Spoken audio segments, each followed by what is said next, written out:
Mahal! Bakit ngayon ka lang? Wow! Gising ka pa at naka-makeup ka pa. Grabe naman yung eyeshadow. Pak na pak. Saan punta mo, miss? Tara, hatid na kita sa kwarto natin. Bakit ngayon ka lang?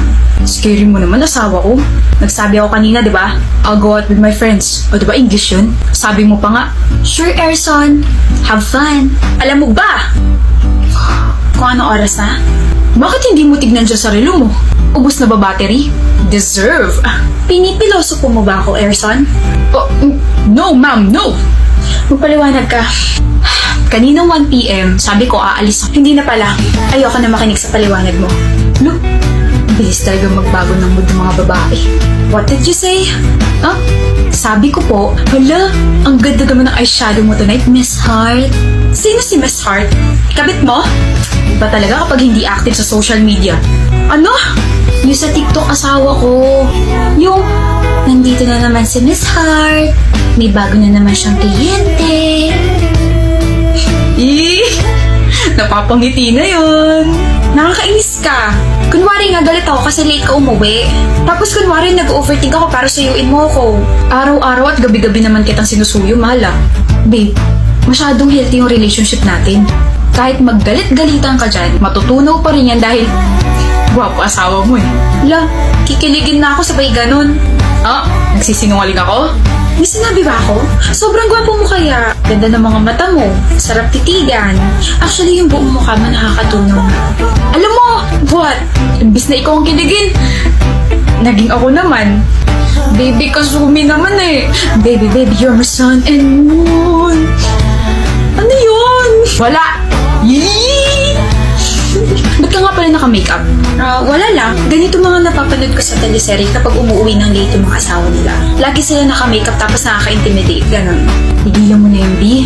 Hindi ka kaya nakaka-intimidate. Mukha kang marshmallow. Inirapan ako. Matara yarn. Hindi ka na. Ako na magtatanggal sa makeup mo. Che! Buti nagpakita ka na sa amin, Ishi, no? Sorry, naging busy lang talaga. Grabe ka, pinsan. Isang taong ka rin walang paramdam. Kahit sa mga family gatherings, hindi ka umaattend. Kahit sa mga chats namin, hindi ka nagre-reply.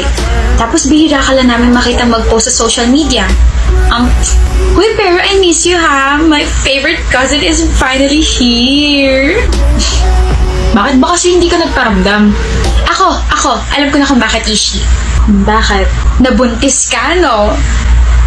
What? Shocks. Oo nga, no? 1 year kang nawala.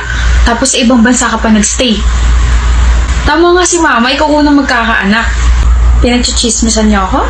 Uy, hindi naman. Pero yung sinabi ko na nabuntis ka, may sense naman yon. I mean, bigla ka nawala. Hindi nagparamdam, sabay uuwi bigla. Plus, tumaba ka pa. O, diba? Naku po, may tinatago ka palang kulo. Wild ka pala. Sa bagay, pareha sila ng mama niya. Malandi. Joke. Uy, tumatawa. Totoo hula namin, no? You guys are freaking dumb. Nuraw? Dumb daw. Hindi ako nabuntis. Ano ba kayo?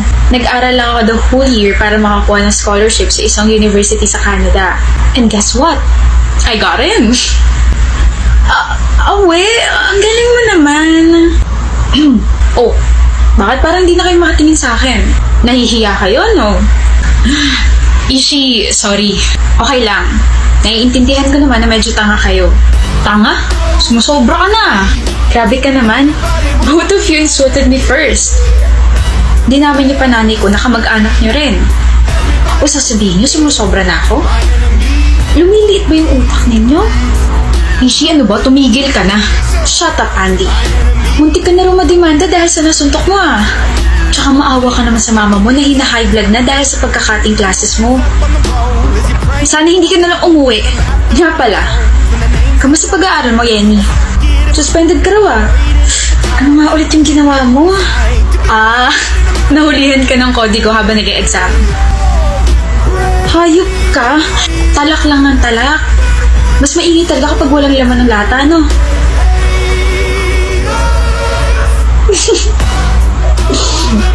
Galing na ibang bansa, yabang na. She's so annoying. Plastic pa. Oh my gosh, I'm so sorry, Quest. Tinula kasi ako ng mga friends ko. Ay, hindi ko naman ina-expect na mapupunta ako sa'yo. Mag-ingat ka nga. You're worried about me? Mag-ingat ka kasi nakakasagabal ka. Ito naman masyado masungit. Ako na to. O tapos, hindi ka naman taken eh. Taken ako. May girlfriend ako. Eh, di willing ako maging side chick. Mukha ba akong manok? Ba yan? Shh. Hi, Quest! Hi, Quest! Quest! Ano ba? Sorry kung napasigaw ako. Hindi mo kasi ako narinig eh. Narinig kita. I just answered you with my silence. Sungit. Anyway, I followed you on Instagram. Ayoko. Ha? Hindi follow back.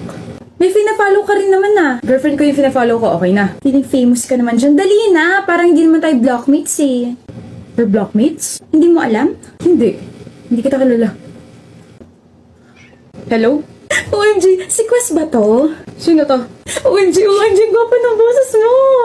Saan mo nakuha number ko at sino to? OMG, nakuha ko kasi yung number mo kasi pinilit ko yung isa kong friend. Visit? Binabaan ako. Excuse me, Quest? Hindi mo ako kilala pero kasi my friends told me to talk to you kasi they think na we're very compatible and yun din yung nasa isip ko na sobrang bagay natin. Saan banda? Ha? Sa lahat. Saan nga doon? We both like seafood, we're shy, we're smart, and may allergy ako sa seafood. Hindi ako mahihain kasi all out ako sa girlfriend ko. Tsaka hindi ako matalino. Nagiging bobo ako pagkasama ko siya. Like, nawawala yung focus ko kapag kasama ko sa Haven. Pero sabi... Then mali yun ako ang information ng mga friends mo. Awayin mo sila. Baby! Nandito ka... Anong mukha yan? Mukha ng marami may nagkakagusto. You and your buhat upo ang side. Muntik na ako ma-stress. Yung una nagpatulok sa friends niya just to make papansin sa akin tapos gusto niya parang maging side chick ko. Tapos yung pangalawa nagpapafollow baka hindi ko naman siya kilala. Tapos may tumawag sa akin. Nakuha niya raw yung number ko kasi pinilit niya yung friend niya. Ewan! Binlock ko kasi hindi ko naman siya kilala. Buti nga. Tapos yung huli, compatible daw kami. Di ba tayo yung compatible? Gwapo mo raw kasi. Kung gwapo ko, bakit hindi ka nagagwapuan sa akin? Bakit? Sa 5 years na relasyon natin, kailan ko sinabi hindi ako napupugian sa'yo? So, pogi ako para sa'yo.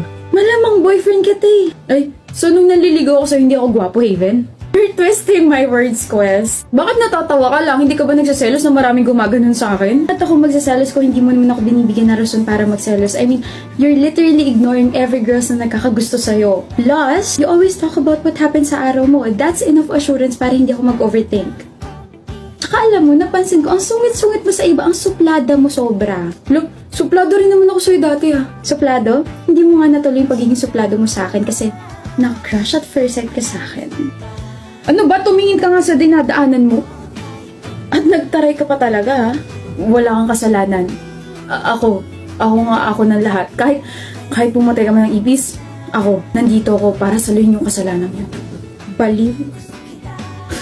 Tapos after nun, kinulit mo na ako and then you fell first. Lalo ako nai-inlove sa'yo. Nagiging marshmallow ako pag kasama kita. I am a storm and you are the rainbow that I need, Haven. I love you. May nakapagsabi na rin ba sa'yo na lalo kang kumukorny? Ano storm and rainbow ka dyan? Gutom lang yan. Ewan ko sa'yo, Quest. Sa'yo lang naman, yun ang importante, hindi ba? Higitin ko yung muso mo dyan eh. Ano? Hihigitin mo para ikis ako? Uy, conservative ako ah. Ay, ewan, Quest.